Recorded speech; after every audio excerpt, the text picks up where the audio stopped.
Mackenzie Gray with Global News. Premier Smith, you and a number of premiers have said that you were going to speak with Premier Eby about the idea of getting an oil pipeline through BC. I'm wondering how those conversations went. And Mr. Eby, I'd hope you could respond to how you feel those went. And I want to follow up on something you said yesterday, too.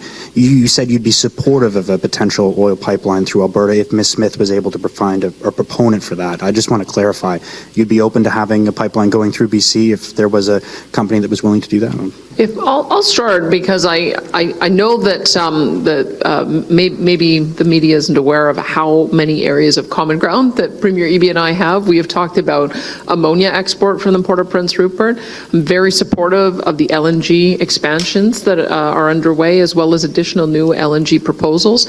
We have talked about an intertie so that we can have our electricity systems with greater integration, and of course expanding the capacity of the Trans Mountain pipeline. By putting in additional measures, compression, and a few other things, they can actually expand the capacity as well as dredging the second narrows, and we've been supportive of that as well. So I would say that what we're looking forward to is a potential to restart what I think would have been a transformational project with Northern Gateway. It may not be the same route. It certainly needs to have a lot more consultation.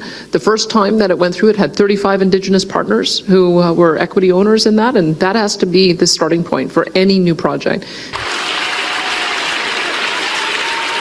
There has to be meaningful engagement and meaningful economic involvement of nations. So we're advancing that along with the Pathways project, because we think that having lower and lower emissions is also a way to demonstrate we've listened to some of the concerns about that have been raised by British Columbia. But I would say that our priority is to work on those first 4 projects that I mentioned, and then if we can get to a point where we have a proponent and are able to start on that, then we will.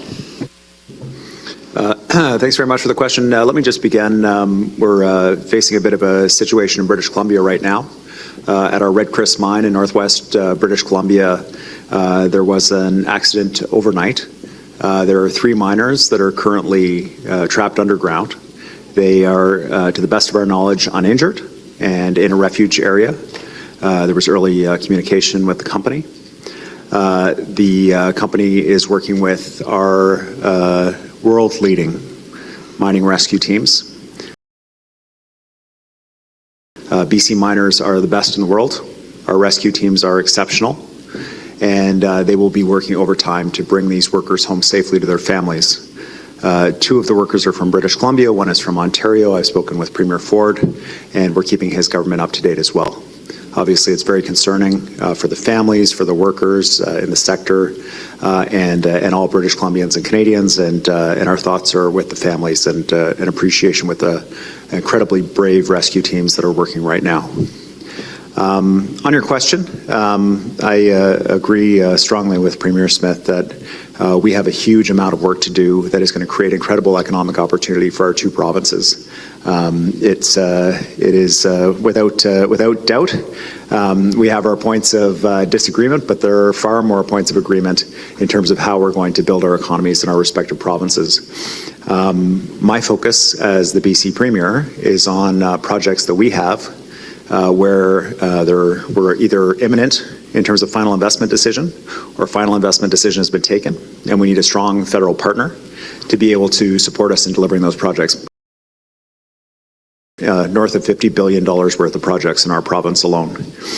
And what I've encouraged the Prime Minister and Premier Smith to do about their project that they're excited about is to identify a proponent and to move forward with that if that is the direction that they'd like to go. I will acknowledge some frustration that we have so many projects that are either imminent shovel in the ground projects or with a small amount of support from the federal government would be ready to go. And a lot of the discussion is around this project that does not currently have a proponent. So let's get working on what we can do to build this country and build our economy. And when Premier Smith and the Prime Minister are in position with a proponent, we're absolutely willing to have those conversations with them.